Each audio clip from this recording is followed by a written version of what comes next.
Hi, it's me again, Mr. Trouble from Gibson & Barnes. I have talk about something very special to me. About 30 years ago, I saw a movie called Bridges of Toko. I fell in love with it.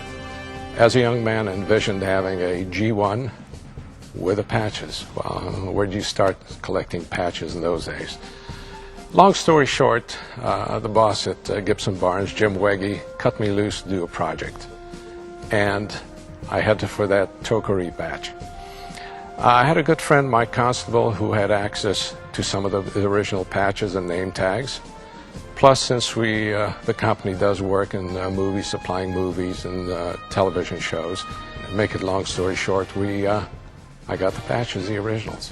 We spent a year copying the patches, and a total of about 64, close to 64 emails of corrections with this and thread colors and so on and so forth.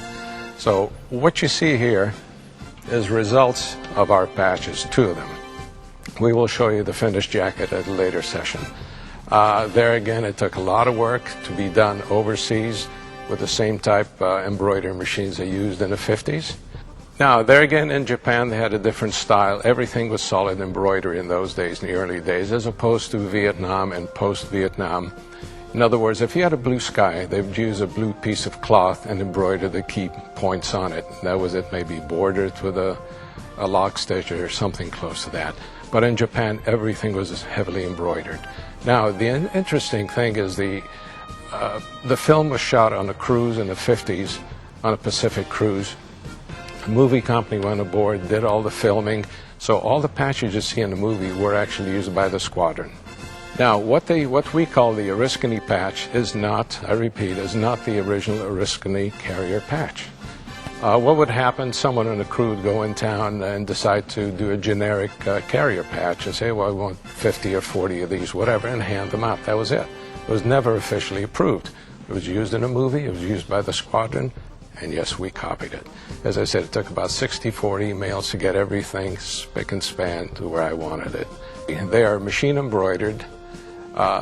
They are actually done in the same fashion they were done then. They don't have the heavy plastic backing of 90% of the patches you find today. And the work is absolutely gorgeous, meticulous.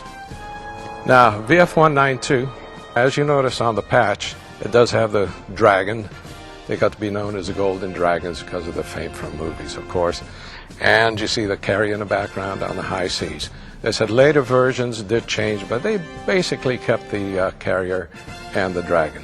Now, let me show you 2 other patches associated with the VF192 and Toko.